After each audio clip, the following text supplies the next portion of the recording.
तो hello guys, कैसे हैं आप सब लोग। मैं हूं आपका दोस्त असलान और आप देख रहे हैं मेरा चैनल जी फ्लिक्स। तो गाइस, रीइंकार्नेशंस के एपिसोड 247 के साथ हाजिर हूं। तो गाइस, लास्ट एपिसोड के एंड पे हमने देखा था कि हमारे जो 6C एरिया के लोग होते हैं उनके ऊपर 7C और 8C एरिया के लोग जो होते हैं अटैक करने के लिए आते हैं। तो अब यहाँ पर क्या होने वाला है हम लोग इस एपिसोड में देखेंगे।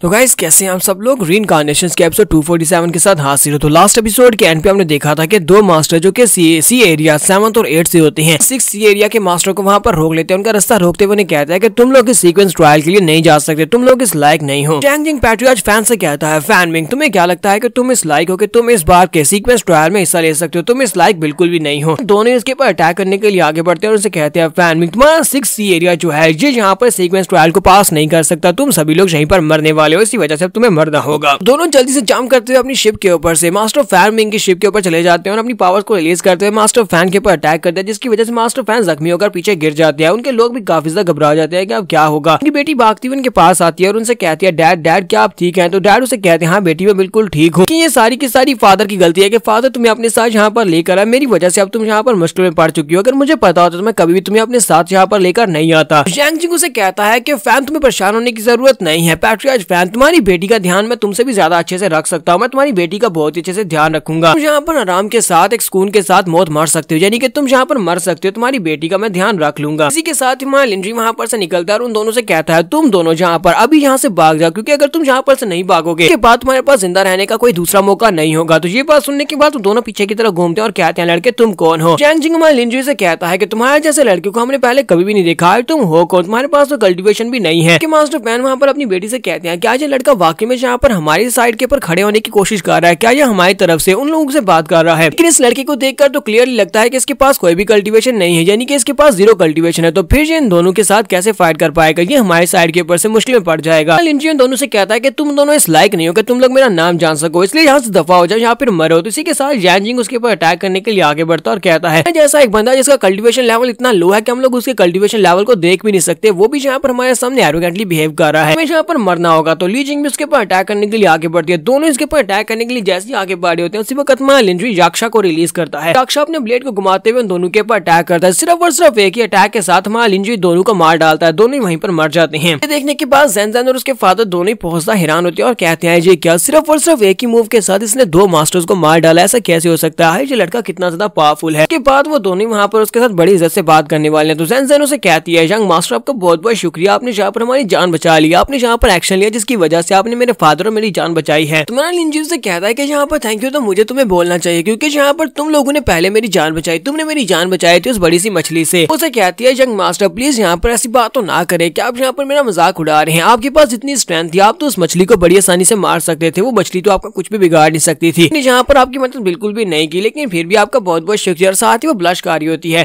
लिंड्री से कहता है, अच्छा ठीक है, इस बात से फर्क नहीं पड़ता, मुझे ये बताओ कि तुम लोग यहाँ पर किस सीक्वेंस ट्रायल के बारे में बात कर रहे थे, किस सिलेक्शन टेस्ट के बारे में बात कर रहे थे, मुझे यहाँ पर बताओगे, इसके बारे में मुझे डिटेल में बता दो। तो उसी वक्त मास्टर फैन उसे कहते हैं, मेरे साथ आओ, तुम मेरे साथ रूम के अंदर आओ, वहाँ पर जाकर हम लोग इस बारे में बात करते हैं। मैं सारी की सारी बात डिटेल में बताता हूँ कि यहाँ पर कौन सा सीक्वेंस ट्रायल हो रहे हैं और ये लोग हमारे पर अटैक क्यों कर रहे थे। तुम्हारा लिंड्री उसके साथ अंदर चला जाता है, यहीं पर बाकी के लोगों को दिखाते हैं, बाकी के क्लैन मेंबर्स वहाँ पर बातें कर रहे होते हैं और कहते हैं कि अभी यहाँ पर हमने मिस ज़ेन ज़ेन को यहाँ पर ब्लश करते हुए देखा है। मिस ज़ेन ज़ेन यहाँ पर उस लड़के लिंड्री से बात करते हुए ब्लश कर रही थी, कहीं ऐसा तो नहीं है कि ज़ेन ज़ेन को वो लड़का पसंद आ गया है। जहाँ पर डिप्टी सी लॉर्ड को दिखाते हैं, तो ये बंदा जो सेंटर में खड़ा है जो डिप्टी सी लॉर्ड होता है, इसका नाम फैन मिंग रॉन्ग है। तो फैन मिंग रॉन्ग वहाँ पर सोच रहा होता है कि मैं ऐसा बिल्कुल भी नहीं होने दे सकता कि फैन ज़ेन ज़ेन सिर्फ और सिर्फ मेरी हो सकती है और इसके अलावा ये किसी की भी नहीं हो सकती, सिर्फ और सिर्फ मैं ही इसके साथ सोऊंगा। तो नेक्स्ट सीन हमें अंदर का दिखाया जाता है, रूम के अंदर, जहाँ पर मास्टर फैन हमारे लिंड्री के सामने बैठे होते हैं और साथ उसे बताते हैं कि सीक्वेंस टेस्ट क्या होते हैं। वो उसे कहते हैं कि हर 1000 साल के बाद यहाँ पर एरिया के जितने भी सेक्टर्स हैं वो सारे के सारे अपनी यंगर जनरेशन के जो मास्टर्स हैं उन सभी को आपस में फाइट करवाते हैं। इन सभी को हम लोग सीक्वेंस कहते हैं। सारे के सारे जो मास्टर होते हैं ये एक दूसरे के साथ फाइट करते हैं और साथ ही सीक्वेंसर्स के साथ भी फाइट करते हैं, जो कि प्रीमॉर्डियल कॉन्टिनेंट और साथ में स्काई डोमेन से भी आए होते हैं। स्काई डोमेन और प्रीमॉर्डियल की सीक्वेंस रैंकिंग्स के लिए यहाँ पर फाइट की जाती है। यहाँ पर इनमें से जो भी सीक्वेंस टेस्ट को पास करता है उसको पास करने पर यानी जो भी विनर होता है उसे अपॉर्चुनिटी मिलती है, जो कि डिवाइन लिस्ट के पास स्ट्रॉन्गर मास्टर्स हैं उन सभी मास्टर्स को वर्शिप करने का यानी कि डिसाइपल बनने का उन्हें मौका मिलता है। इस वक्त हम लोग भी अपने फर्स्ट सी एरिया की तरफ जा रहे हैं, क्योंकि इस बार जो सीक्वेंस टेस्ट है वहाँ पर फर्स्ट सी एरिया में होने वाला है, तो हम सभी लोग वहीं पर सीक्वेंस टेस्ट देने के लिए जा रहे हैं। तो लिंड्री से उसे कहता है तो मुझे ये बताओ कि ये डिवाइन लिस्ट क्या है, डिवाइन लिस्ट के ऊपर कौन से पावरफुल लोग हैं। तो फैन उसे डिवाइन लिस्ट के बारे में बताते हैं और कहते हैं कि डिवाइन लिस्ट के अंदर जो रैंकिंग के लोग हैं वो सारे के सारे बहुत ज्यादा पावरफुल है, उनके पास डिवाइन पावर्स हैं। इस वक्त डिवाइन लिस्ट के ऊपर जो नंबर 1 रैंकिंग के ऊपर है वो बंदा, उसका नाम 6 विंड गॉड किंग है। वो स्काई डोमेन का एक बंदा बहुत ज्यादा पावरफुल है जो कि पूरे के पूरे एरिया को कंट्रोल करता है, स्काई डोमेन को कंट्रोल करता है। दूसरे नंबर के ऊपर उसका नाम इन्फिनिट सन बुद्धा है। इन्फिनिट सन बुद्धा जो कि प्रीमोर्डियल कॉन्टिनेंट से है, वो भी बहुत ज्यादा पावरफुल है। लेकिन कहा जाता है कि इन दोनों ने पिछले कई मिलियन सालों से कोई भी मूव नहीं चला, यानी कि पिछले कई मिलियन सालों से इन दोनों ने कोई भी मूव नहीं चला, यानी कि इन दोनों की तरफ से कोई भी खबर नहीं आई कि इन लोगों की कल्टीवेशन किस लेवल तक पहुंच चुकी है। तीसरा जो कि रैंकिंग के ऊपर तीसरे नंबर पर है, वो उसके बारे में कुछ भी नहीं पता, यानी कि उसके वेयरबाउट्स के बारे में कुछ भी नहीं पता कि वो कहां पर है। इसके अलावा चौथे और 5वें नंबर पर 2 क्रीचर्स हैं जो कि इस दुनिया से दूसरी दुनिया से, यानी कि हमारी दुनिया से वो बिल्कुल भी नहीं है और बहुत ज्यादा पावरफुल है, वो बीस्ट की तरह है। इसके अलावा हमारे बाउंड्री सी एरिया से भी एक वेनरेबल है जो कि उस रैंकिंग में है, लेकिन वो 8वें नंबर पर है, यानी कि सबसे लोएस्ट रैंकिंग उसी की है। लिंजियो से कहते हैं तुम्हारे कहने का मतलब यह है कि बाउंड्री सी एरिया बहुत ज्यादा वीक है, तो वो उसे कहते हैं हमारा बाउंड्री सी एरिया काफी ज्यादा वीक है। तो फैन उसे कहते हैं यंग मास्टर लिन, मैं यहाँ पर आपको एक बहुत ही बड़ी अपॉर्चुनिटी देना चाहता हूँ। वो अपॉर्चुनिटी ये है कि मैं आपको यहाँ पर मौका दे रहा हूँ, आप इस बार के सीक्वेंस टेस्ट में जाकर हिस्सा ले सकते हैं। हमारे 6C एरिया की तरफ से वहाँ पर जाएंगे और जाकर सीक्वेंस टेस्ट में हिस्सा लेंगे और वहाँ पर जाकर अब टेस्ट को जीतेंगे। अगर आप इस टेस्ट को जीत जाते हैं तो डिवाइन लिस्ट में, डिवाइन रैंकिंग की लिस्ट में आपका नाम आने के चांसेस हैं। लिंजियो से कहता है कि अगर मैं यहाँ पर सही तरह से गेस कर रहा हूँ तो मुझे लगता है अरे पूरे के पूरे सेक्टर में ऐसा कोई भी नहीं है जो कि इस बार के सीक्वेंस टेस्ट को जीत सके या वहाँ पर जाकर हिस्सा ले सके। इस वजह से तुम अपनी बेटी को वहाँ पर लेकर जा रहे थे ताकि तुम उसको वहाँ पर टेस्ट में हिस्सा दिलवा सको। तो मास्टर फैन उसे कहते हैं लड़के तुम्हारी नजर से तो कुछ भी नहीं बच सकता, तुम वाकई में काफी बड़े जीनियस हो, तुमने इस बात को जल्दी से गेस कर लिया। हाँ ये बात वाकई में सच है। हमारे सी एरिया में जहाँ पर एक रूल है, हमारे सेक्टर में जो भी सबसे ज्यादा स्ट्रॉन्गेस्ट होगा उसी को इस